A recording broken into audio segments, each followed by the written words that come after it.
Ahora, ¿qué va a pasar? ¿Qué va a suceder? Hay ya mucha información bastante interesante que me parece que los abogados, los defensores de derechos humanos, los activistas, podríamos echar mano para vislumbrar posibles escenarios, herramientas de acción, ¿no?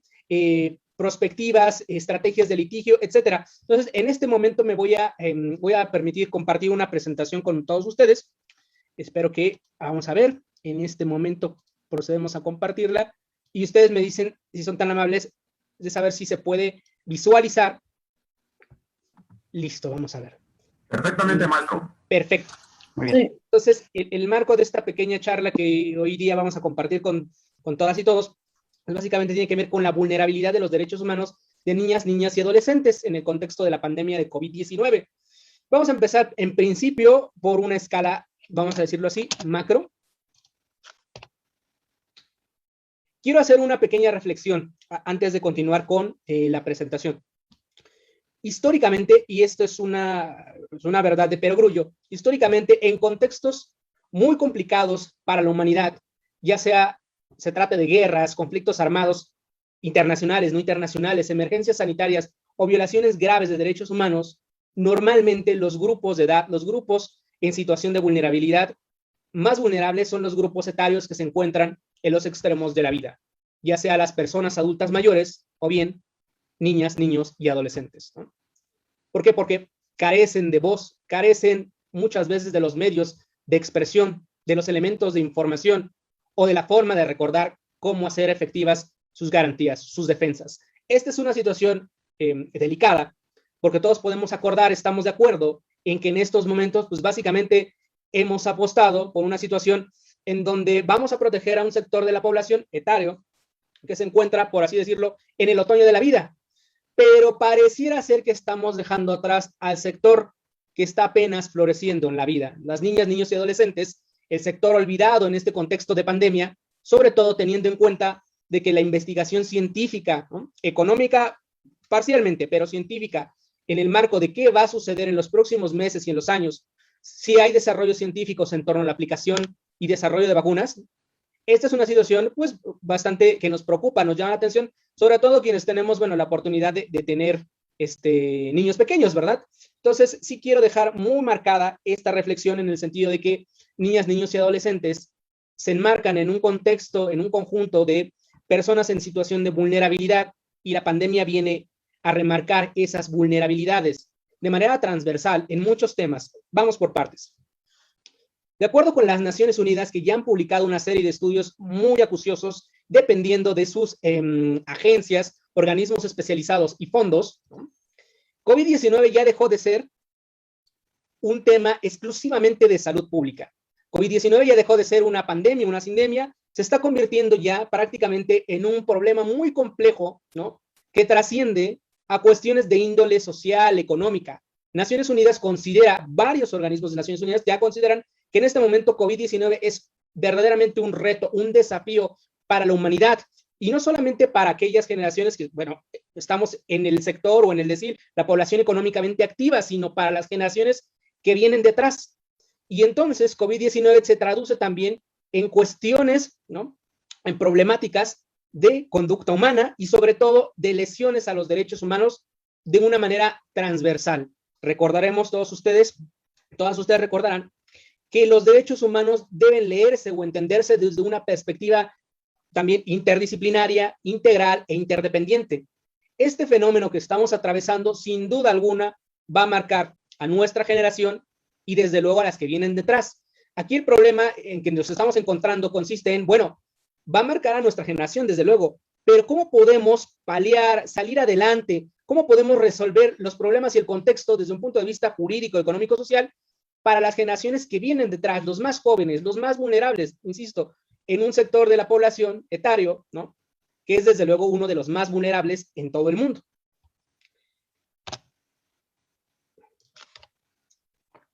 No sé si algunos de ustedes ya han tenido a bien a revisar el último reporte del Programa de Naciones Unidas de Desarrollo Humano, básicamente, el PNUD, el famoso. PNUD del 2020 ya viene estableciendo una lógica, una dinámica, un estudio muy interesante sobre el desarrollo humano en el contexto de la pandemia y sin ambajes, ya se sostiene que estamos en un contexto de nueva normalidad. Esto puede ser muy duro. Hay que partir, quiero insistir en esto, y dejarlo muy en claro, hay que partir de la base que ya no nos encontramos en un contexto, o ya no regresaremos a un contexto en el que estábamos aproximadamente hace un año, en marzo de 2020. Las Naciones Unidas, sus agencias, sus programas ya están reconociendo que el contexto que estamos viviendo está dejando a una época en la historia de la humanidad. Esto, yo sé, puede ser muy impactante, muy difícil. Aquí ya no estamos hablando de una cuestión meramente hipotética. Algunos dirán, bueno, es que esto a lo mejor raya un poquitín en teorías de la conspiración, pero no. Naciones Unidas y sus agencias, y particularmente el Programa de Naciones Unidas para el Desarrollo Humano, dicen que estamos dejando atrás una etapa. Esto es muy interesante, el análisis histórico, el análisis social, una etapa de la humanidad que consiste en el Oligoceno, y nos estamos enfocando específicamente ya en una etapa de Antropoceno. ¿Y qué significa esto? Que para bien, o algunos dirían para mal, tendremos que acostumbrarnos a nuevas modalidades de interactuar social, económica, cultural, ¿no? Jurídicamente, y las relaciones entre todos los estados. Esto, lo que estamos viviendo, va a trascender a las relaciones, desde luego, a los estados, al ámbito de estas relaciones en el derecho internacional, y desde luego que también va a permear y va a bajar, va a aterrizar en el marco del orden jurídico nacional, de derecho constitucional o el derecho doméstico. Esto hay que partir de la base de que la situación, el contexto en que vivimos ya cambió. El mundo totalmente ya cambió y va a seguir cambiando, para bien o para mal, nos guste o no. Es así como lo define el Programa de Naciones Unidas para el Desarrollo, ¿no? Nos guste o no, el mundo ha sufrido un cambio abrupto a partir del año pasado. Ahora bien, vamos a enfocarnos en el tema de los derechos de la infancia, de los derechos de la niñez, y todos estamos muy ciertos, no podemos comprender que el instrumento jurídico marco en el ámbito de las Naciones Unidas, que muchos operadores jurídicos solemos utilizar y estamos muy acostumbrados a utilizar, sobre todo en el ámbito del derecho familiar, del derecho civil, la Convención sobre los Derechos del Niño, que contempla una serie de derechos sustantivos, normas procesales respecto a procedimientos internacionales y un régimen de adscripción, de ratificación, de denuncias, etcétera, ¿no? Entonces, yo quiero llamar la atención también en el preámbulo, en algunos elementos del preámbulo de la Convención sobre los Derechos del Niño, que es de 1989, ¿no? Y como ustedes recordarán, bueno, también ya México es estado parte de esta convención, ha sido firmada y ratificada, y a bote pronto, este es un tratado internacional, solemos decir, interés superior de la infancia, ok, y lo podemos desprender en muchas cuestiones, como regla de interpretación, como norma de procedimiento, como guía o parámetro de actuación de las autoridades, ¿no? Etcétera, como principio intangible, etcétera. Muy bien, pero yo quiero llamar la atención que la Convención de los Derechos del Niño ya tiene un nivel en el orden jurídico internacional más acabado que un simple tratado internacional. Este tratado ha sido firmado y ratificado aproximadamente por 195 países en todo el planeta. Esto es muy importante, llamando la atención de que únicamente, si no mal recuerdo, el estado de Norcorea, no es estado parte, no ha firmado ni ratificado, y los Estados Unidos de América solamente han firmado este tratado internacional. Si no mal recuerdo, el presidente, la gestión presidencial en Estados Unidos que se atrevió a firmarlo fue el presidente Bill Clinton en 1995, precisamente.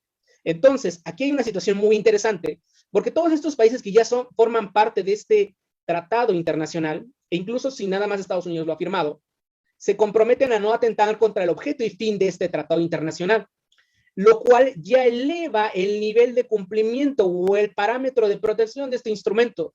Palabras más menos, este tratado internacional ha sido aceptado ya o es aceptado ya por toda la comunidad internacional en su conjunto. Desde luego habrá algunos que tengan reservas, algunos que hagan declaraciones interpretativas, etcétera, pero ya hay un consenso internacional por parte, sí, de todo el mundo, salvo Corea del Norte, de que los derechos de la infancia tienen que ser respetados, protegidos, garantizados, y cada autoridad en el marco de sus respectivas competencias administrativas, jurisdiccionales, legislativas, deben de adoptar medidas para garantizar este tipo de derechos. Entonces, no es una cuestión menor, porque hay otros tratados de derechos humanos, ya sea en el marco del sistema de Naciones Unidas o el sistema interamericano al que pertenecemos, que no todo el mundo ha firmado ni ratificado, y ahí aparecen un par de reservas.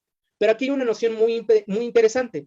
El tratado internacional en el marco de Naciones Unidas, podemos decir que es prácticamente aceptado por toda la comunidad internacional, y está un pelín de configurar el famoso derecho o normas de jus cogens, ¿no? Ya no acepta cuestionamiento. Todos los estados del mundo estamos de acuerdo en que la protección de los derechos de la infancia es un principio fundamental para todos. No importa, ¿no?, la nacionalidad, el origen étnico, en donde nos encontremos, teóricamente, bueno, vamos a decirlo así, ¿no? Deontológicamente, los derechos de la infancia deben estar protegidos porque ya lo ha reconocido la comunidad internacional en su conjunto. Ahora bien, desarrollando un poco el marco del sistema de Naciones Unidas. El sistema de Naciones Unidas en el ámbito de los derechos de la infancia, ustedes recordarán o tendrán a bien, pues bueno, básicamente hay 4 instrumentos. México, nuestro país, únicamente es parte de 3. Nos falta el compromiso con el último protocolo, el tercero, el facultativo relativo a peticiones o comunicaciones individuales. Pero básicamente decimos, bueno, tenemos la Convención sobre los Derechos del Niño, que, ok, de 1989, firmada y ratificada, publicada en el Diario Oficial de la Federación en 1991, muy bien, con derechos sustantivos, básicamente son 41 derechos. Tenemos, en segundo lugar, el protocolo facultativo de los derechos de los niños en conflictos armados del año 2000, firmado y ratificado en el año 2002. Tenemos el protocolo facultativo de prohibición de venta de niños, ¿no?, prostitución y pornografía, también del año 2000, y que también fue firmado y ratificado en el año 2002. No tenemos, desafortunadamente hasta este momento, firmado ni ratificado el protocolo facultativo tercero, el de procedimiento de comunicaciones. Y esto es, y quiero llamar la atención, esta es una cuestión muy interesante, porque esta es la garantía internacional que nos permite acceder o que le permite incluso a personas, a grupos de personas, representantes, ¿no?, incluso se ha interpretado a los propios niños per se como sujetos de derecho internacional con el locus standi, es decir, la posibilidad de accionar ellos mismos, niñas, niños, adolescentes, ante un sistema de protección internacional. El Estado mexicano en este momento no es parte de este protocolo facultativo sobre procedimientos y comunicaciones.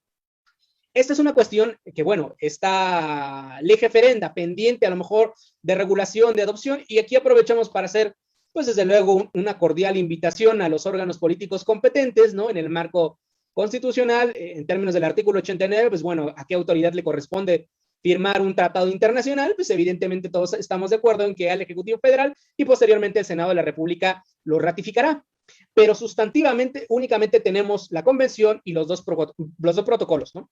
Conflictos armados y prohibición de venta de niños, prostitución y pornografía. Lo ideal, desde luego, sería, ojalá hacemos votos para que en el corto plazo se pueda firmar y ratificar el protocolo facultativo de procedimientos de comunicaciones individuales e incluso interestatales. Me permití, más adelante creo que va a aparecer, reproducir el artículo 6º. Ahora bien, aquí un poco el desarrollo de este protocolo facultativo. Quienes estén familiarizados con el derecho internacional, pues bueno, básicamente podrán advertir, y haciendo un símil con el sistema interamericano, en que encontramos también peticiones o comunicaciones individuales, es decir, promovidas, presentadas por personas a título individual, a título particular, organizaciones representantes, y se ha interpretado que esto lo pueden accionar los propios niños sin necesidad, ¿no? Claro, lo ideal es que haya un representante, pero la propia convención permite este acceso a la justicia y se interpreta así del protocolo tercero. Este protocolo tercero también contempla la posibilidad de medidas cautelares, de medidas provisionales con efecto cautelar, no con efecto tutelar, ¿no? Recordaremos, hay medidas cautelares con efecto tutelar y cautelar. Cautelar para evitar que una situación o un contexto siga causando daño o menoscabo a los derechos humanos, por ejemplo, y tutelar cuando ese efecto tiene también, ¿no?, o el alcance de proteger los derechos, ¿no? Entonces, esta doble vertiente. El sistema, el protocolo facultativo tercero sí contempla la posibilidad, por lo menos, de un efecto cautelar de las medidas provisionales. Existe también la figura de las comunicaciones interestatales. Esta es una situación que, desde luego, muchos estados, pues, reticentemente lo van a dejar a un lado porque implicaría aceptar la competencia del Comité de los Derechos del Niño, integrado por expertos que no necesariamente son abogados, que son 18. Hay pedagogos, psicólogos, sociólogos y demás, y también abogados, pero no necesariamente todos son abogados. Pero esta posibilidad de plantear comunicaciones entre un Estado que considera que los derechos de los infantes de un Estado nacional se están vulnerando en otro Estado. Entonces, dado el contexto de la situación de migración, de refugio que se presenta en todos los continentes, de Centroamérica, Norteamérica, ¿no?, de Asia o del Magreb hacia Europa, o de ciertas regiones de Oceanía hacia otras regiones de Asia, del sureste asiático, pues evidentemente los estados no iban a aceptar, pongamos por ejemplo, ¿no?, que los nacionales de Honduras o de Nicaragua pudiesen presentar, a lo mejor a través del Estado, una comunicación interestatal contra los Estados Unidos de América, ¿no? Por la violación a los derechos de los niños que se están sucediendo en este momento en lugares en donde los tienen confinados o aislados, incomunicados de sus padres en la frontera a lo largo de México y Estados Unidos, ¿verdad? Ciertamente. Entonces, esa situación, claro, o sea, procesalmente está contemplada, pero muy difícilmente los estados lo aceptarían.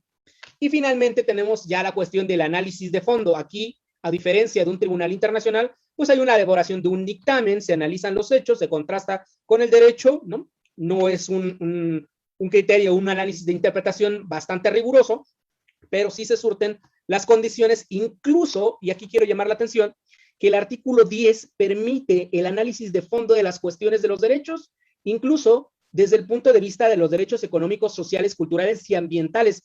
Y esta es una situación que a muchos estados latinoamericanos quizás nos pueda llamar la atención, porque los estados hipotéticamente, y aquí, bueno, claro, ¿no? Ya ha habido algunos casos en el comité, los estados que sean parte de este protocolo han sostenido, ¿no?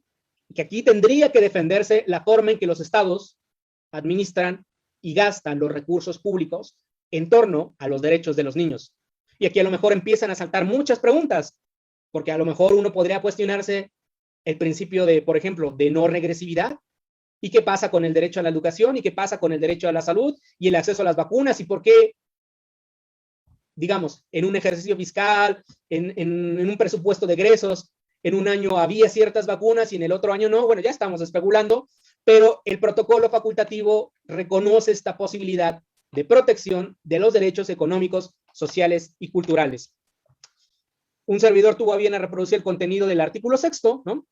De este protocolo facultativo de comunicaciones y peticiones individuales, y básicamente, bueno, ¿no? El Estado parte, el comité podrá pronunciarse sobre la cuestión de fondo, ¿no? La urgencia, la solicitud, las medidas provisionales, etcétera. Desafortunadamente, quiero insistir que este tratado, este protocolo, no es muy popular en el marco a nivel internacional, y muy pocos estados en el ámbito interamericano, en el ámbito de este continente, pues lo han firmado y ratificado. México, desafortunadamente, es una de esas excepciones. Entonces, insistimos, lo ideal sería comprometernos abiertamente ya a firmar este protocolo facultativo tercero.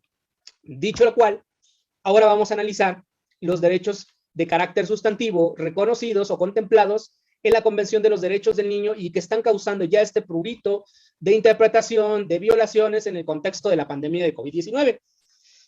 Son muchos derechos, pero básicamente yo destacaría 6. Primero, desde luego, el interés superior de la infancia como una consideración primordial, no solamente ya interés superior de la infancia como un principio aislado y decir, en lo que favorezca al menor, vamos a aplicar esa regla, ¿no? Básicamente, a rajatabla, no, ya no es una cuestión exclusivamente de subsunción. Una consideración primordial está vinculada, este principio está vinculado de manera integral o, vamos a decirlo así, interrelacionado con el resto de todos los derechos. Muy bien. El artículo 3.2, que debe leerse en el contexto del artículo 4, deber de adoptar disposiciones para el bienestar de la infancia, incluyendo la adopción de medidas. Y la Convención sobre los Derechos del Niño, sí, esto sí hay que dejarlo en claro, reconoce medidas de carácter administrativo, legislativo y de otra índole. Es así como lo establece el Tratado Internacional. Y cuando lo dice o se interpreta de otra índole, ustedes podrán estar de acuerdo con un servidor, bueno, es la interpretación de un servidor, en que esto podría incluir determinaciones de carácter jurisdiccional o de otros órganos, no necesariamente el Poder Judicial. Pudiera ser, nada más, abuela pájaro, en el marco del derecho constitucional mexicano, determinaciones de órganos constitucionales autónomos, por ejemplo. La adopción de medidas no está limitada, ¿no? No es restrictiva exclusivamente al Poder Legislativo o al Poder Ejecutivo. También otros poderes pueden verse involucrados. Entonces, lo ideal, lo lógico, porque esto guarda, si ustedes empiezan a conectar, ¿no? Dicen, esto se parece mucho al artículo 2, ¿no? De la Convención Americana sobre Derechos Humanos. Desde luego, aquí hay un deber de adoptar disposiciones para el bienestar de la infancia y medidas para proteger los derechos de la infancia, que vinculan, podríamos decirlo así, al menos es la interpretación de un servidor, que vinculan a todos los órganos, ¿no? Constitucionales, a todos los poderes, con independencia del tipo de materia o de competencia, nos vincula a todos, ¿no? Nos vincula a todos. Luego, en tercer lugar tenemos, esta es una cuestión bastante interesante, el derecho a la vida y el derecho a la supervivencia. No es lo mismo tener derecho a la vida, desde luego que todos, es un derecho de carácter universal. Hay algunas cuestiones y matices respecto a estados que reconozcan la pena capital, por ejemplo, pero hay una noción aceptada por la comunidad internacional. Aquí hay un matiz. La infancia, los menores deben sobrevivir, ¿no? Y aquí a lo mejor nos colocaría, ¿no? Esto es, claro, interpretable. Ha habido ya observaciones generales del comité, pero aquí hay una cuestión muy interesante de por qué se reconoce el derecho a la supervivencia. En un ejercicio, a lo mejor, vamos a decirlo así, quizás esto dependerá del caso, un estado de necesidad, ¿no? ¿Quién tiene derecho a sobrevivir, ¿no? Pero bueno, lo vamos a dejar a su imaginación, no quiero meterme en este momento en una camisa de 11 varas, pero bueno, esto sí se reconoce por parte de la Convención de los Derechos del Niño. No solamente vida, sino derecho a sobrevivir. Entonces, yo llamaría a entender la razonabilidad convencional de qué implica sobrevivir, ¿no? Y en qué tipos de contexto se da. Evidentemente son transversales, ¿no? En cuarto lugar, protección contra toda forma de abuso, desde luego, porque es la constante. Históricamente, insistimos, históricamente, los grupos etarios más vulnerables se colocan en los extremos de la vida, ya sea personas adultas mayores, de las cuales en muchos contextos se ha abusado, ¿no? Debido, pues, evidentemente a las enfermedades que uno puede desarrollar a lo largo del curso de la vida y aquellos que no tienen voz para pronunciarse sobre las lesiones a sus derechos, ya sea en actos o ya sea en omisiones. La Convención sobre los Derechos del Niño reconoce esta situación para protegerlos contra toda forma de abuso, esclavitud, trabajo forzado, prostitución, pornografía infantil, cosas que desde luego existen, que se han desde luego decantado en el marco del derecho mexicano, ¿no? Es de todos conocido lo que ha sucedido. Bueno, claro, el referente obligado, el ícono sobre los derechos de protección de la infancia en este tipo de temas, pues la periodista Lidia Cacho, todos estamos de acuerdo, la denuncia, ¿no?, que ha realizado a lo largo de los años para denunciar que en México, desafortunadamente, ¿no?, ha habido redes de prostitución infantil, ¿no? En quinto lugar, tenemos el derecho a la salud y el tratamiento de enfermedades, ¿no? Desde luego, insistimos, ¿no?, la infancia, ¿no?, como un conjunto, como un sujeto indeterminado, ¿no?, de entre los 0 y antes de los 18 años, ¿no?, contempla otro contexto de vulnerabilidades respecto a su integridad personal y enfermedades que les pueden, que son susceptibles de contagio, desde luego, y aquí aplican todo tipo de medidas.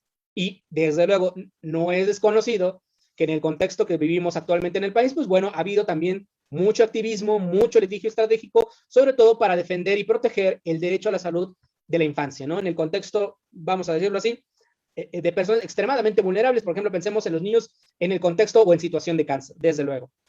Y luego tenemos el derecho a la educación, que aquí es donde las Naciones Unidas están haciendo un llamado muy especial, muy acucioso, muy reiterativo, en el sentido de que esta es el talón de Aquiles, la vulnerabilidad principal que están enfrentando prácticamente todos los estados del mundo, de todos los continentes.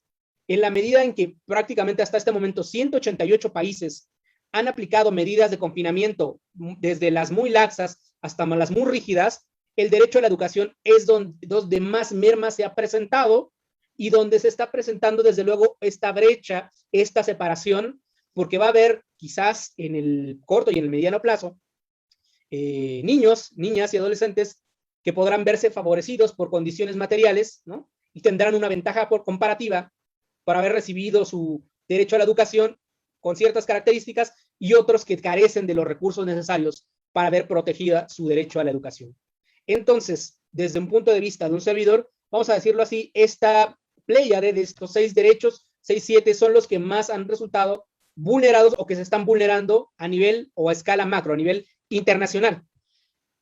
Ahora bien, dentro de las especificidades de los grupos de los niños, básicamente también la Convención reconoce algunos muy especiales y este tipo de grupos o sectores en situación o en contexto de vulnerabilidad son los que más están resintiendo los efectos también, desde luego, de la pandemia. Los niños migrantes y los niños en un contexto de refugio, los niños que pertenecen a minorías étnicas, tribales o grupos indígenas, los niños con discapacidad, desde luego, ¿no?, y los niños que están en un contexto de orfandad y que en este momento están siendo explotados. Y aquí una llamada de atención muy respetuosa, si hay alguna autoridad que nos esté viendo, porque este contexto de orfandad y explotación es el que más está desarrollando en estos momentos en el Estado mexicano.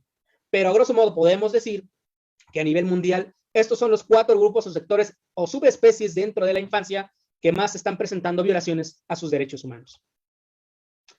Dicho lo cual, vamos a analizar un poco también el contexto de la pandemia de COVID ya en términos numéricos, en términos regionales. Vamos a darle ese matiz, ese saborcito de bajar el texto en el contexto. Pues bueno, las Naciones Unidas publicaron el año pasado exactamente, el 15 de abril, un informe denominado como el impacto del COVID-19 sobre los niños, y empezaron a desarrollar una serie de lineamientos sobre las áreas o los temas de interés que podrían perjudicar a este sector de la población. Y básicamente ellos, las Naciones Unidas, estamos hablando de la Asamblea General, en principio, se enfocaron básicamente en 4 temas: incremento de la pobreza, ¿no?, la crisis, desde luego, y la vulneración del derecho a la educación y el aprendizaje, los derechos de los niños en el contexto del estado de su integridad personal, su salud y los riesgos a la seguridad que están enfrentando y los abusos que están enfrentando estos derivados de los confinamientos o de las medidas o aplicación de medidas de emergencia sanitarias y otras que han aplicado varios países prácticamente en todo el planeta. Este fue un estudio muy preliminar y se enfocó básicamente en estos 4 aspectos.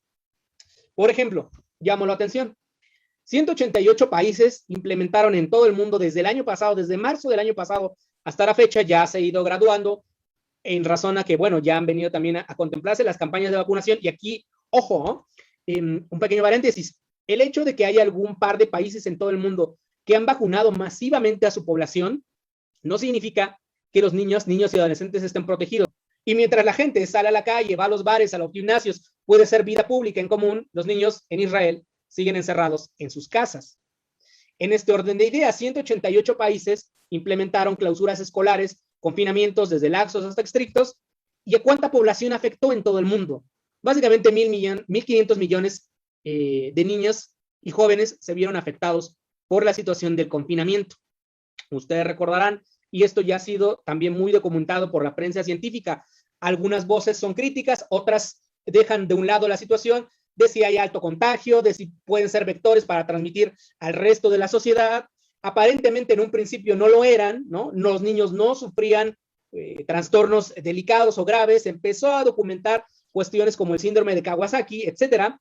Pero ahora estamos en un contexto en donde pues el virus sigue corriendo, sigue circulando, y como todos sabemos, y es del dominio público, el virus ha mutado. Hay variantes de interés, hay variantes de preocupación, y esta situación ya empieza a preocupar. Si vamos a limitarnos exclusivamente a nuestro contexto, en el contexto del ámbito interamericano, pues bueno, ya hay algunas cosas muy delicadas en Brasil, de conocimiento público, hay algunas muy delicadas en los países andinos, de hecho ya se habla así, una variante andina, y en Estados Unidos. Entonces, ya no necesariamente, ¿no?, los niños son un grupo de población que presente un nivel de protección más elevado que el resto de los que formamos parte de la sociedad, ¿no?, los adultos mayores, etcétera. Ahora, con estas nuevas variantes, el virus está tirando hacia otro tipo de sectores etarios, desafortunadamente. Pero bueno, retrotrayéndonos, 1.500 millones de niños se vieron afectados en su derecho a ejercer el derecho a la educación en prácticamente todo el mundo. No hay muchos datos, si ustedes observan, en Bielorrusia y quizás por ahí en Kirguistán, pero bueno, estos son datos oficiales de la UNESCO. Número 2, educación. Ahora, pobreza, pobreza multimodal, pobreza transversal, pobreza en la cual los seres humanos son incapaces de subsistir con menos de $2 al día. 1.200 millones, prácticamente. Naciones Unidas y UNESCO han establecido ya, insisto, en estos informes, que 1.200 millones de niños, ¿no?, básicamente se encuentran en un contexto de vulneración de pobreza. Y en un contexto de pobreza, ¿no?, la pobreza da pie a la vulneración de todo tipo de derechos: educación, salud, explotación, integridad, etcétera, ¿no? Esta es una situación muy delicada. Actualmente prácticamente ya somos 7.500 millones de habitantes, y 1.200 millones de habitantes no es un número menor, distribuidos desde luego en todo el mundo, pero no es un número menor. Que la UNICEF, ¿no?, el Fondo de las Naciones Unidas para la Infancia, es una agencia especializada de Naciones Unidas que surgió desde antes incluso de la aprobación, de la construcción de la Convención sobre los Derechos del Niño. Si no me recuerdo, 1946-48 surgió, pero tiene reconocimiento convencional en la propia Convención, Convención sobre los Derechos del Niño. y coadyuva con el Comité de los Derechos del Niño para transmitirle información, informes, etcétera. Pues la UNICEF, muy preocupada por este contexto de violación o vulneración de los derechos humanos de la infancia, ya ha tenido bien a expedir alguna serie de lineamientos para evitar, ojo, lo que ellos llaman como evitar una generación perdida a causa de COVID-19.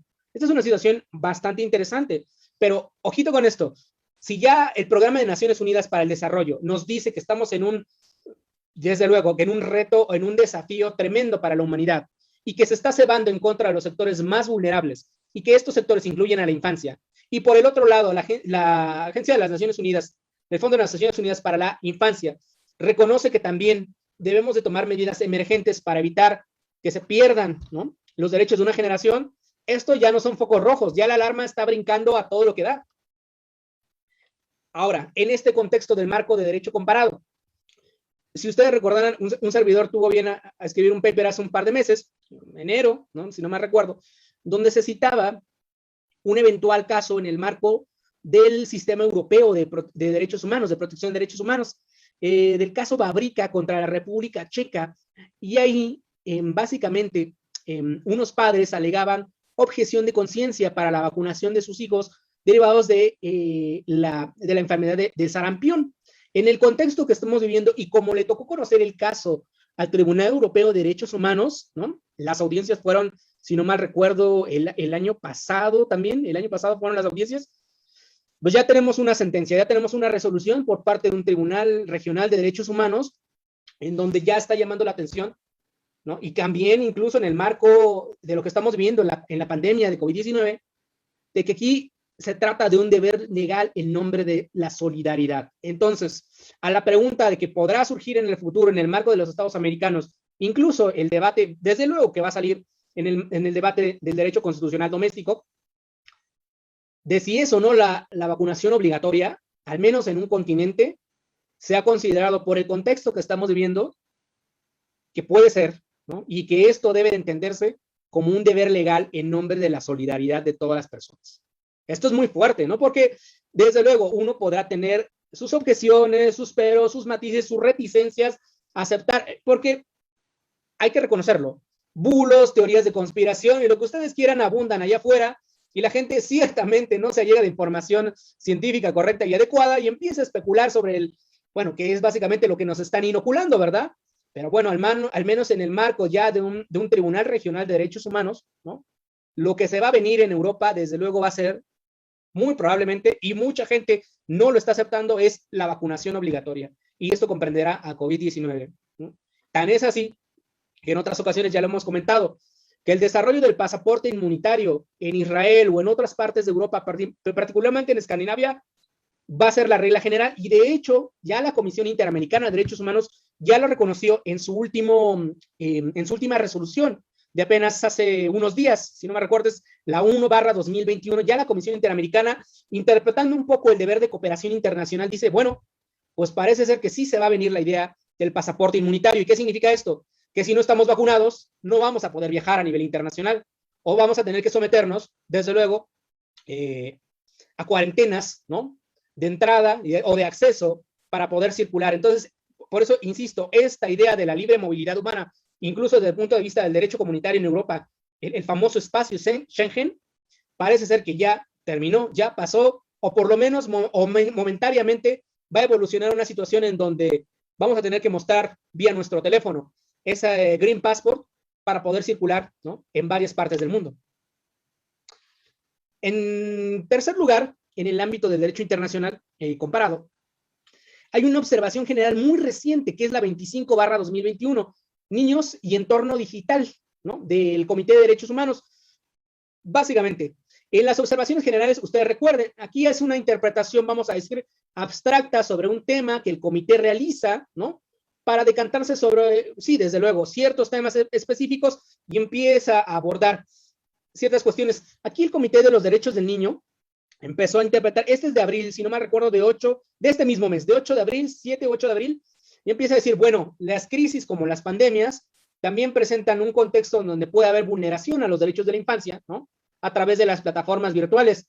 Pues evidentemente en los países altamente desarrollados o algunos sí en vías de desarrollo, pues quiero pensar, lo más O bueno, vamos a decirlo así, lo que ha sucedido, hartos del confinamiento, lo más práctico es otorgarle el iPad, la tableta a los chicos y que se tengan horas viendo el Netflix.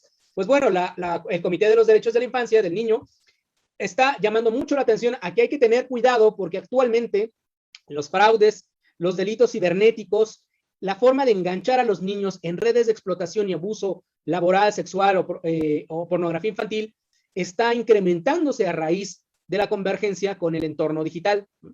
Claro, no hace recomendaciones a escala macro, porque este es un informe, vamos a decir, novedoso, y el Comité de los Derechos del Niño está muy cierto en que no todos los estados parte de la convención cuentan con este acceso a las tecnologías de la información y comunicación. No todo el mundo, desafortunadamente, tiene acceso a Internet a una velocidad en banda ancha o una velocidad de fibra óptica, desafortunadamente, pero sí llama mucho la atención que a través del entorno digital los niños pueden ser enganchados para la comisión de delitos que los afectan y desde luego que vulneren el protocolo, ¿no? Desde luego de explotación sexual y pornografía infantil. Ahora bien, dicho lo cual, ya a escala, vamos a decirlo, universal, vamos ahora a matizar o a analizar esta situación en el marco de los derechos de la niñez en México. ¿De qué estamos hablando? Niñas, niños y adolescentes. En el contexto de la numeralia del INEGI, ¿no? Tenemos lo siguiente, básicamente, ¿no? Aquí un servidor tuvo bien a colocarles una barra que incluye hasta los 19 años. Sabemos que la convención establece el límite 17 y 18, básicamente los primeros artículos. Pero si nosotros sumamos, básicamente estaremos de acuerdo en que representa, la población que representa el Estado mexicano, que actualmente son 126 millones, déjenme ponerle el dato exacto, 34 millones de personas, ¿no? Forman parte de este universo de niñas, niños y adolescentes, aproximadamente 34 a 33 millones. El grupo más numeroso de este sector de la población es el que parte de los 10 a los 14 años. Y si lo sumamos, al ser aproximadamente 34 a 33 millones, comprenden básicamente el 27% de la población total de nuestro país, es decir, una cuarta parte. Es esta cuarta parte la que en México, hay que decirlo sin ambajes, está viendo vulnerado sus derechos a una escala, vamos a decirlo, prácticamente transversal, ¿no? Esa es la situación preocupante. México está catalogado a nivel internacional por parte de la Organización Mundial de la Salud en el marco de las autoridades regionales, la Organización Panamericana de la Salud, la OCDE e incluso, insisto, el Programa de Naciones Unidas para el Desarrollo como uno de los países que, pues sí, hay que reconocerlo, que peor llevó la estrategia, ¿no? De la pandemia de COVID, al menos en lo que llevamos de las olas, que vamos en la tercera, alguien dice que algunos podrán acordar que no hemos pasado ni la primera, etcétera, pero somos de los países que estamos, vamos a decirlo así, en los últimos lugares sobre la gestión, en el manejo de la pandemia y bueno, también ya el conflicto que todos conocemos sobre la etapa de vacunación, pero dentro de las cosas que han resultado polémicas, este sector de la población resulta ser uno de los más vulnerables. Se podrá contrastar, desde luego, con el otro sector, insistimos, los extremos de la vida, adultos mayores y niños. Pero en el otro extremo de la vida, pues bueno, son las personas que conforme al Plan Nacional de Vacunación, lento, farragoso, discrecional, lo que ustedes quieran, pero bueno, ese sector de la población está siendo vacunado. Insistimos, los niños no, y representan el 27% de la población mexicana en estos momentos. Aquí una situación, insisto, también del índice de desarrollo humano. ¿En qué lugar nos encontramos actualmente con corte a 2021, pero de datos de 2020? Estamos en el lugar 74 a nivel mundial. Lo que está diciendo las Naciones Unidas es que básicamente aquí pueden ver violaciones múltiples o transversales a derechos humanos, desde la vida, ¿no? Hasta, pongámonos muy exquisitos, acceso, insisto, a tecnologías de la información y comunicación. Aquí prácticamente pueden pasar muchas cosas. Y si esto puede pasar para una persona en lo general, en lo común, con mayor razón, para los sectores más vulnerables, como lo es la infancia. Ahora bien, ¿qué áreas de interés podemos observar o podemos destacar? ¿O qué fenómenos o qué tipología o violación de derechos se pueden actualizar ya específicamente para el Estado mexicano? Los niños, niñas y adolescentes pueden ser víctimas de abuso sexual y violencia, ¿no? La salud mental se ha visto deteriorada en razón, pues sí, de los periodos de confinamiento y de aislamiento, ¿no? El aislamiento social ha sido muy dañino porque ha violentado, vulnerado, ¿no? No solamente, no solo una cuestión que se actualice por el simple, como acción, sino por el transcurso del tiempo. Es decir, al impedirle a este sector de la población, o bueno, evitar que este sector de la población tenga contacto con sus pares, ¿no? Con sus amigos, ¿no? Sobre todo los adolescentes, pues esto está afectando verdaderamente, ¿no? La salud mental, emocional de niñas, niños y adolescentes. En el marco del derecho a la salud, esto está presentando ya también un fenómeno de deserción escolar. Evidentemente, la escuela no solamente no hay que verla como un espacio en donde las madres, padres iban y depositaban a los niños algunas horas para que pudieran ir a trabajar. No, aquí la escuela ya también formaba parte de un espacio vital de desarrollo y que les permitía, desde luego, con, si ustedes gustan, con limitaciones, con matices, pero era un espacio de desarrollo, ¿no? Y al verse privados de este espacio de desarrollo, también está generando, ¿no? Fenómenos. Es posible incluso, desde luego, que se pueda actualizar o presentar un alza en contextos de analfabetismo o disfunción educativa o menoscabo de conocimientos básicos, desde luego, ¿no? Y hay una brecha también, desde luego, digital, porque si bien el Estado mexicano ha tomado esfuerzos para presentar o llevar las clases a nivel del sistema de radiodifusión a través de televisión, radio e incluso internet, no todos los niños, y esto es una triste realidad, tienen acceso a internet o incluso tienen acceso, vamos a decirlo así, ¿no? A luz para poder escuchar la radio o la televisión. De ese nivel, de ese tamaño es el desafío que estamos observando y presenciando. Y evidentemente, al no tener el medio o la vía, pues está presentando la deserción escolar. Y esto no solamente sucede en niños que se encuentran, o niñas y adolescentes, en el sistema educativo nacional, sino también en el sistema de educación medio superior y superior. Acto seguido, si los niños, niñas y adolescentes no conviven con sus pares, no encuentran ese nicho para su desarrollo integral y para su comunicación y aprendizaje en la escuela, pues también han incrementado, ¿no? Desafortunadamente, o pueden incrementar los matrimonios infantiles, a pesar de que las normas legales, constitucionales, lo proscriban las ideas o las tesis del matrimonio infantil o el embarazo precoz y adolescente, que se puede ver mermado como consecuencia de violación a otros derechos. Desde luego, también el derecho a la alimentación, pues al haber los padres, al carecer de recursos, verse privados de su fuente de empleo, ¿no? Estar desempleados, etcétera, no tener apoyos por parte de las autoridades estatales y o de gobierno federal, pues bueno, esto también se ha traducido en una merma en el derecho a la alimentación e incluso a recursos hídricos. Todos es conocido, muy documentado, que hay lugares en el país en donde no hay agua. Y normalmente, insistimos, los grupos que se encuentran en los extremos de la vida son los más vulnerables. Los niños no tienen acceso al agua, a pesar de que este derecho esté reconocido en el artículo 4 y a pesar de que hay una observación general del Comité de Derechos Económicos, Sociales y Culturales, que es la KINS, ¿no? Luego tenemos otra situación, los niños no van a la escuela, los niños pueden ser explotados, pues evidentemente aumenta, ¿no?, la posibilidad que se vean involucradas en contextos, ¿no?, criminógenos o en el consumo de estupefacientes y ciertas drogas. Es muy curioso, yo no he observado mucho, pero y deberíamos, yo invito a los colegas a profundizar en esto, porque todo el mundo empezamos a hablar y emocionarnos sobre, bueno, ya la liberalización de ciertas drogas y demás, sí, pero a nivel convencional y de las Naciones Unidas, la Convención de los Derechos del Niño sí hace un énfasis en proscribir, ¿no?, las drogas, sustancias psicoactivas, psicotrópicos, estupefacientes, insisto, en el marco de los tratados específicamente de Naciones Unidas. Aquí hay una remisión muy interesante. Entonces, para impedir que los niños, niñas y adolescentes tengan acceso a las drogas, la Convención sobre los Derechos del Niño remite a los tratados especializados del Sistema Internacional de Control de Drogas. Es un tema muy interesante. Entonces, ojito con esto, porque nos estamos emocionando de que todo el mundo ya va a poder fumar, pues bueno, básicamente cannabis sativa, pero la Convención de los Derechos del Niño establece un deber para los Estados parte.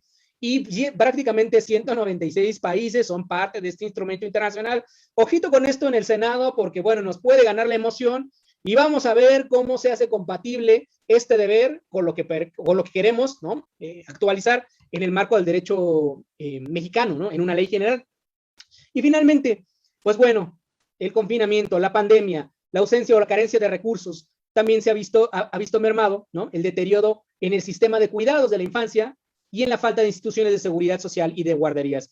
Evidentemente, haber estado todos encerrados, pues bueno, desde luego, en el contexto o en un análisis, si ustedes gustan verlo, de estudios de género, pues es evidente que la carga en este momento está mayoritariamente en las mujeres y hay ya un sistema, uno puede verlo así, donde ya está conflictuando entre las familias. Esto genera situaciones de violencia física, emocional, psicológica, y desde luego esto puede dar pie, ¿no?, a la comisión de delitos, abusos, etcétera. Ese es el contexto, básicamente, ¿no?, de fenómenos en los que se pueden actualizar violaciones a los derechos de la infancia mexicana. Ahora bien, esta es una gráfica del Coneval, de un análisis que ya había realizado en el año de 2016.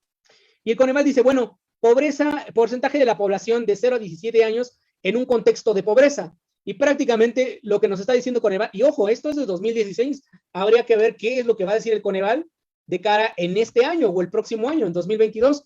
Dice, prácticamente, pues extrema, es un 9%, y aquí va enumerando cuáles son los contextos, ¿no? Hogar nuclear, hogar ampliado, compuesto, etcétera, etcétera. Me llama mucho la atención que a mayor concentración, vamos a decirlo así, de elementos de la población, ¿no?, el hecho de el hacinamiento mismo como fenómeno incrementa incluso el nivel de violencia y de pobreza. Esto no es una coincidencia. Ya hay muchos estudios, sobre todo estudios de carácter sociológico, económico. Hay pocos jurídicos, pero en otras disciplinas sí, ¿no? Fíjense ustedes, cuando hay 5 más integrantes, evidentemente, pues la lógica nos lleva a pensar, bueno, hay más bocas que alimentar, pero esto es coincidente también con la escalada de violencia que se puede presentar. Y estaba yo analizando en la mañana, evidentemente, en un marco de un foro en el Instituto de Investigaciones Jurídicas, que esto también se ha cebado, incluso, ¿no?, haciendo diferencias por grupos en razón de género. Ha incrementado desafortunadamente el feminicidio infantil, ha incrementado desafortunadamente el infanticidio. Y habrá que hacer un análisis muy riguroso de por qué se actualizan estas situaciones, pero a bote pronto y por las condiciones de pobreza de la infancia mexicana, el hacinamiento, la pobreza, la violencia, la carencia de recursos y desde luego la falta de oportunidades o acceso, ¿no?, a otros derechos que se están viendo vulnerados en este momento, nos están llevando a fenómenos, ¿no?, desde luego de violencia, a cada vez violaciones más graves para la infancia mexicana. Educación, básicamente. Pues bueno, estuvimos encerrados prácticamente varios meses, ¿no? En México el sistema educativo nacional, 35 millones de alumnos aproximadamente que componen o que componían las escuelas públicas. Habrá que actualizar los censos, habrá que actualizar los datos. Insisto, el fenómeno de la deserción, 4 millones que estaban en escuelas privadas, no sabemos cuánta gente va a regresar a la escuela privada, y aproximadamente 1.9 millones de profesoras y profesores, ¿no?, mixto, sistema educativo nacional, público y escuelas privadas. Por las mismas circunstancias, la situación de confinamiento, este proceso de digitalización, lo que hoy nos tiene aquí charlando cómodamente entre colegas, entre amigos, pues bueno, pues los niños no hay necesidad de que vayan a la escuela privada, sí pueden tomar las clases por Zoom. Y eso desde luego va generando un efecto en cadena en el sentido de que es posible que las escuelas privadas terminen prescindiendo de los servicios de los profesores particulares y así sucesivamente. Pero tampoco tenemos la garantía de que todos los niños que están inscritos en el sistema educativo nacional estén recibiendo, estén ejerciendo, ¿no?, esté protegido su derecho a la educación. Yo no quiero aventurarme en este momento a hacer una cifra, a dar un número, pero me parece que sí estamos hablando de una tragedia de escala nacional, una tragedia de escala histórica. Ojito con estos datos, que son datos del 2016, cuando todavía era un órgano constitucional autónomo, el INE. Ahora, otro tema bastante interesante vinculado con la violación de los derechos del niño, pues bueno, han muerto madres, padres, jefas, jefes de familia, pero no tenemos actualizado un dato, un censo que nos coloque en un análisis para saber qué niñas, niños y adolescentes están viviendo en un contexto de orfandad. Esta preocupación del marco del Sistema Universal de las Naciones Unidas, bueno, ya aterrizado a nuestra realidad. Recientemente el Senado de la República tuvo bien a realizar algunos foros donde participaron también algunos colegas, expertos y demás. Dice, bueno, básicamente podemos hacer una estimación preliminar, ¿no? Si hasta corte de hace unas semanas teníamos 195,000, 200,000 muertos, 42% de estas personas que han fallecido, ¿no?, que tienen nombre, que son patriotas y que no deberíamos olvidar porque no murieron por una situación en la que ellos quisieran, ¿no?, un contexto muy complicado desde luego, pero el 42% eran jefas o jefes de familia. ¿Qué significa esto? Que tenían hijas, que tenían hijos, que hoy los están extrañando, ¿no?, que hoy están de duelo. Esto no podemos olvidarlo, insisto, y perdón que dramatice a ojos de algunos, o perdón que me tienda a exaltar, pero esto no podemos olvidarlo, ¿no? En este momento hay niñas, niños y adolescentes que no tienen un padre, que no tienen una madre o que no tienen ambos, que están solos frente al mundo. Y en el contexto de las violaciones que venimos describiendo, están en una posición extremadamente vulnerable. Una cifra estimada, entre 160 a 180,000 niños huérfanos. Se dice fácil. Se dice fácil cuando uno no pertenece a la élite, ¿no? Cuando uno no tiene niñeras, niñeros. ¿Dónde están estos niños? Uno puede empezar a construir la numeralia, hacer la relación, sobre todo, pues bueno, ¿no? Las áreas metropolitanas, posiblemente estos niños están en la megalópolis, en el contexto de la zona metropolitana de la Ciudad de México, en Monterrey, en Guadalajara, en Sonora, en Chihuahua, es ahí donde están estos niños. Pero se tiene que hacer un estudio, un análisis muy acucioso para saber quiénes están faltando.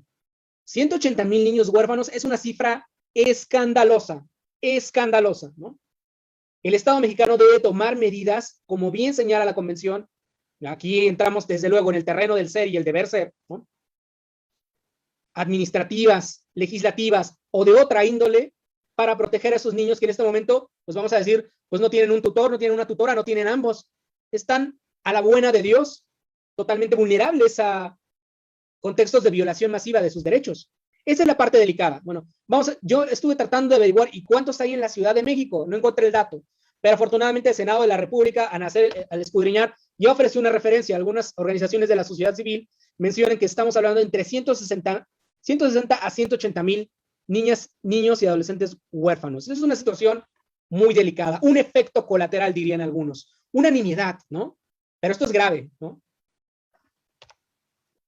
Efectos a la salud. Pues bueno, prácticamente la niñez, volvemos a insistir, ¿no? Y con numeralia de Naciones Unidas, en 87 países, los niños representan el 11% total de personas infectadas de COVID-19, teniendo en cuenta, desde luego, que aproximadamente a ojo de buen cubero y tomando en cuenta las cifras actualizadas al día de hoy, ¿no? Que están un poco más de los 3, 4 millones, pues bueno, un 11% aproximadamente han sido niñas, niños y adolescentes. Y en México, recientemente las autoridades sanitarias, ¿no?, nos han dicho que, bueno, pues bueno, han muerto aproximadamente unos 600 niños a causa de COVID-19, pero sobre esto hay que profundizar. ¿Por qué han fallecido? ¿Cuáles fueron las causas, no? Vamos a decir, la sintomatología, todas las cuestiones técnicas propias de dictámenes periciales, ¿no? De médicos, de especialistas, hay que profundizar por qué. Y aquí voy a una cuestión, a un análisis que quiero llamar mucho su atención, porque estamos hablando, insisto, hay políticos disfrazados de médicos que se les hace fácil de decir, pues bueno, 600, son poquitos, no pasa nada, ¿no? O sea, un exceso de mortalidad, algo más, no pasa nada. Pero mucho cuidado, porque estamos hablando en un contexto en donde aparentemente, ¿no?, aquí la gente, aquí nuestro país, la población del Estado mexicano, se ha contagiado del virus originalmente que se empezó a propagar desde la ciudad de Wuhan, en la región de Hubei, ¿no? Pero le ha dado vuelta, le ha dado caña, y el virus ha mutado, y ha mutado, y ha mutado, y ha mutado, y se ha propagado a lo largo y ancho del mundo, y en América, en nuestro continente, desafortunadamente, está tan descaradamente desatado que pues, es de dominio público. Aquí hay variantes de interés, de preocupación, y de preocupación porque en Brasil, ¿no?, insisto, en Brasil, ciudades que alcanzaron la famosa inmunidad natural, inmunidad de rebaño, y que pareciera ser que el virus se dejó correr, y no importaba que murieran 2,000, 3,000, 5,000, 10,000 personas, bueno, se dejó correr, se contagió toda la ciudad. Pero en esa ciudad, en Manaus, en el estado del Amazonas, mutó el virus. ¿Y qué pasó cuando mutó? Reinfectó. ¿Y contra quién se cebó el virus? Contra mujeres, contra niños, contra adolescentes, contra bebés. En Brasil, y esto quizás no lo sepa mucha gente, y es cuestión nada más de googlearlo un poco o ponerlo en YouTube, en Brasil han muerto bebés recién nacidos por la variante que está circulando ahí, la variante P1, y que posiblemente ya está aquí circulando, ¿no? Sin pena ni gloria, sin controles sanitarios. Yo no sé, y esto ustedes a lo mejor también podrán averiguarlo, escudriñarlo, ¿no?, hacer la pesquisa correspondiente, pero un servidor ha sido muy crítico en el sentido de decir, bueno, si el virus sigue cambiando, si el virus sigue evolucionando y mutando, ¿qué pasaría si alguna de esas variantes, ¿no?, pudiese infectar a la población, insisto, más vulnerable, en los extremos de la vida? Y perdón que insista en esto, menores y personas adultas mayores. Muy bien. ¿Qué pasaría si aquí, derivado de decisiones, vamos a decir, entendibles, a lo mejor políticas, y a lo mejor empiezan a abrirse las escuelas y por ahí se empieza a colar la variante. ¿Qué pasaría si los niños, ahora sí, los niños mexicanos empiezan a verse más perjudicados por este tipo de nuevas variantes? En Colombia, por ejemplo, ¿no?, el presidente Duque también traía esta misma idea de abrir las escuelas, y como vio que lo que estaba pasando en Brasil, ¿no?, también ya estaba afectando a los grupos de menor edad, a distintos grupos etarios, se echó para atrás. El presidente Duque de Colombia responsablemente se echó para atrás. ¿Qué pasa si un país pierde a su bono demográfico más joven, a sus niños, ¿no? Lo quiero dejar como una reflexión. Bueno, ya me estoy excediendo del tiempo, ¿verdad? Pues básicamente, al margen del sistema, del CIPINA, del sistema integral, bueno, también en el marco del orden jurídico nacional, pues ya contamos con la Ley General de Derechos de Niñas, Niños y Adolescentes, y ustedes saben, cada entidad federativa ha hecho lo propio. Yo quiero llamar mucho la atención de que, bueno, a pesar de, no hay muchas referencias en torno al derecho a la salud, desde luego, se insiste, el principio superior de la infancia, ciertos derechos de carácter político, civil, convivencias y demás, ¿no? Aquí, pues bueno, la ley general sí nos reconoce o sí establece, ¿no?, que los niñas, niños y adolescentes también tienen derecho a programas de vacunación.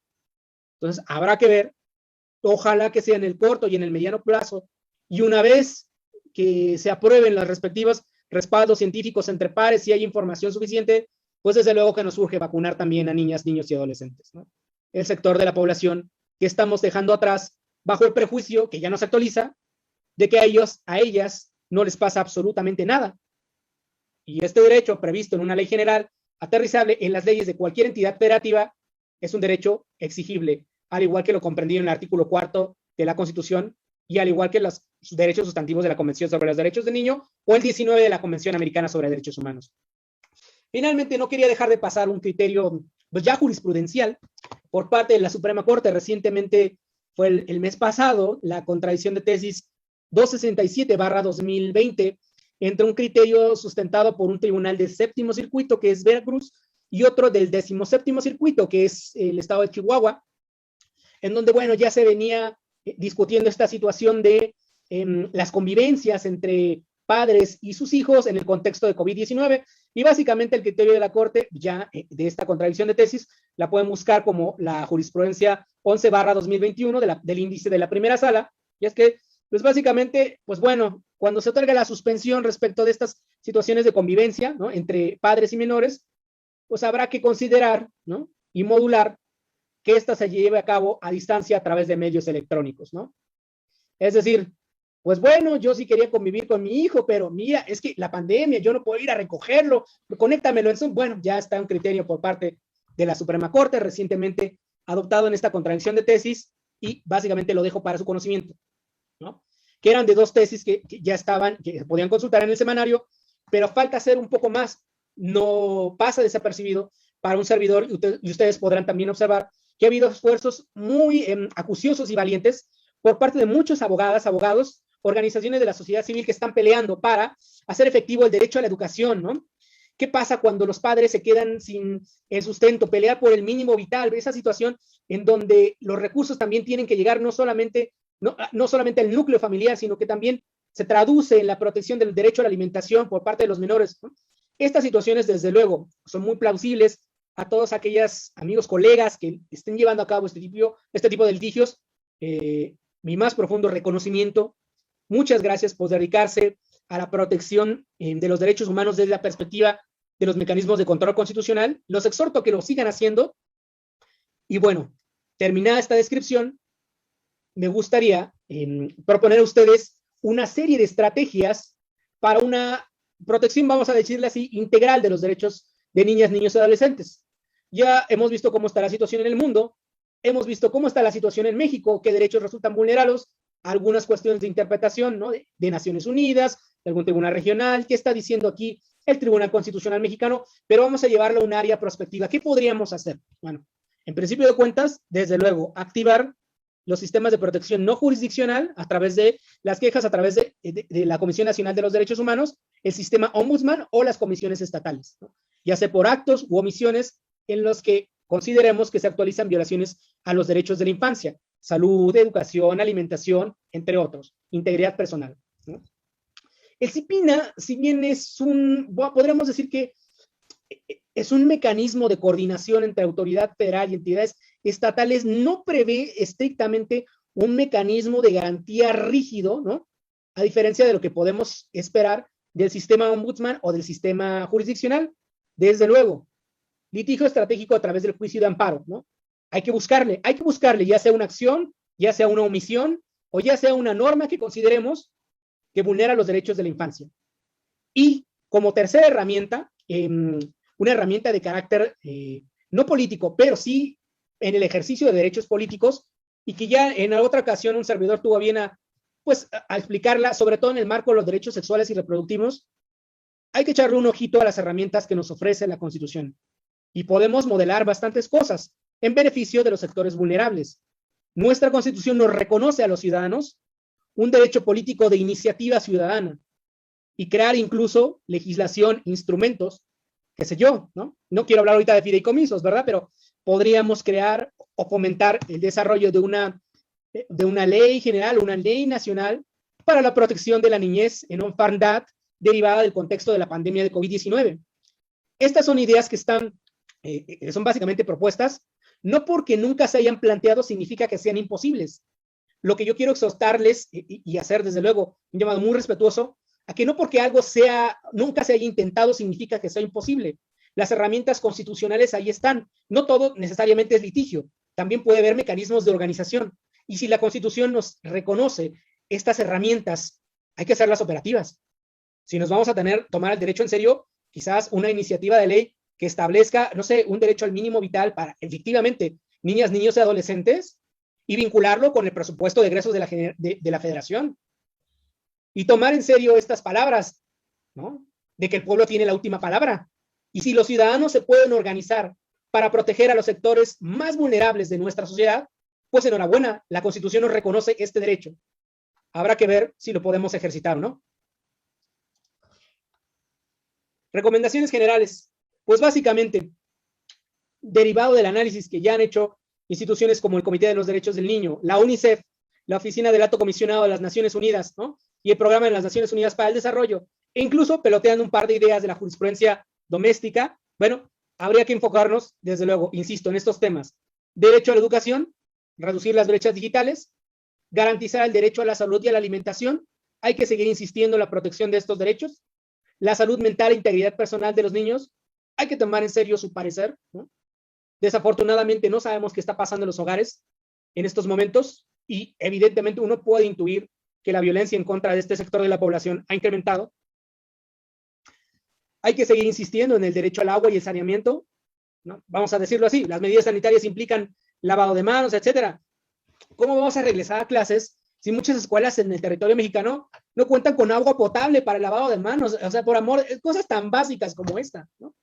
Combate efectivo a la pobreza, insistimos, a través de litigio estratégico o de herramientas que nos reconoce el artículo 35 de la Constitución, y tomar mucho hincapié, vigilar qué sucede con grupos en situación de vulnerabilidad que puedan estar siendo explotados en este momento, y establecer protección reforzada, ¿no? Y es que en sentido estricto, aunque la ley de amparo, aunque el mecanismo del protocolo facultativo tercero reconozcan este locus standi judicio para accionar, en la realidad, si nosotros hiciésemos una encuesta a escala macro para preguntarle a los niños si conocen un mecanismo de defensa para la protección de sus derechos, lo más probable es que digan que no, o que los protegía su maestro o su maestra, o su mamá o su papá. Entonces también aquí un llamado muy respetuoso para comenzar a hacer difusión de los derechos de la infancia, tomárnoslo más seriamente, porque la situación, no solamente en el mundo, sino en México, es muy delicada. Y por lo anterior, un servidor concluye. Muchas gracias por su atención y quedo a sus órdenes. Déjame preguntarte la primera, estimado maestro, en lo que nos organizamos y se acomodan las ideas. Comentabas hace unos minutos al principio de la exposición, hay 4 protocolos y convenciones muy importantes, hay muchos más, pero esta Convención de los Derechos del Niño, el protocolo facultativo de niños en conflictos armados, protocolo facultativo de venta de niños, prostitución y pornografía, y este protocolo facultativo en procedimiento de comunicación, que ese es el que no ha firmado México. Los otros, honestamente, juegan a las pelotitas con estos protocolos y con estas convenciones. Muchas veces sí, nuestro Estado tristemente no los respeta. Pero con este último que no ha suscrito México, estimado maestro, ¿qué sucede cuando se propone o se interpone el juicio de amparo o alguna acción de protección constitucional? Y sobre de este nos vamos, a lo mejor el litigio estratégico, como tú dices, que a mí se me hace muy interesante, que muy pocas personas, muy pocos postulantes lo ejercen. Pero ¿qué pasaría? Oye, pues me va a decir el juez de distrito, oye, no está suscrito por México, se desecha. ¿Qué tendríamos que hacer ahí, estimado maestro? Muchísimas gracias. Gracias, maestro Saucedo. Fíjese que esa es una inquietud que muchos activistas, abogados en pro de los derechos humanos hemos intentado, a ver, vamos a generar, ¿no?, el acto jurídico, a ver, ¿cómo es qué es lo que podríamos hacer? A mí, así de bote pronto, uno piensa, a ver, el artículo 89, fracción décima de la Constitución Federal, reconoce que el Ejecutivo Federal tiene ciertas facultades, sobre todo de difusión y de promoción de los derechos humanos. Esto viene a cuento sobre todo porque fue un artículo reformado desde la famosa reforma de 10 de junio de 2011, que ya va a cumplir, pues este año cumple 10 años, estamos a unas semanas del aniversario, del 10º aniversario. Entonces uno pensaría, a ver, si se trata de un mecanismo de garantía, ¿no? Un poco nada más peloteando ideas, es una garantía para proteger derechos en sede internacional, en Naciones Unidas, de acceso a la justicia, y la justicia no puede ser mermada por formalidades procesales, y la justicia es un principio inequívoco reconocido por todo el mundo. Pues vamos a ver, a lo mejor un derecho de petición, un acceso a la información, a ver, vincular a la autoridad que esté involucrada, ¿no?, que tenga esa facultad de firmar, y luego posteriormente a la diversa que tenga la atribución de ratificar este protocolo internacional, pues pudiera ser una bonita vía, ¿no? No porque no se haya intentado. A ver, yo quiero que me digan, a ver, no sé, ¿no? Estaba pensando, la fecha en donde se ha firmado, ¿no?, el protocolo facultativo tercero sobre peticiones y comunicaciones individuales. Y a lo mejor la Cancillería, ¿no?, o la Presidencia de la República contesta, pues es que México no es parte.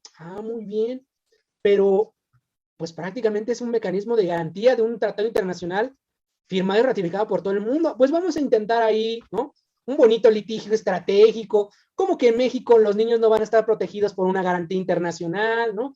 O que a lo mejor contestarán, pues sí tenemos el juicio de amparo, pero pues el chiste es que también exista la posibilidad de que en su momento pueda protegerse esto a nivel internacional. Claro, o sea, la otra cara de la moneda. Pues es escandaloso que una institución de Naciones Unidas esté escudriñando, ¿no?, si se cumplen o no se cumplen los derechos de la infancia aquí en el Estado mexicano, ¿verdad? Pero se puede intentar, desde luego, ¿no? Yo creo, esa es la interpretación de un servidor, pero básicamente académica, que los tratados de derechos humanos ya no pueden quedar exclusivamente a un escrutinio discrecional, ¿no?, de las autoridades, de saber si los firman o no los firman, ¿no? Porque igual que sucede con este protocolo, que es la garantía de acceso a la protección internacional, también hay otros tratados, pues México no es parte. E insisto, en el otro extremo, hay una convención interamericana sobre los derechos de las personas adultas mayores, y México tampoco lo ha firmado.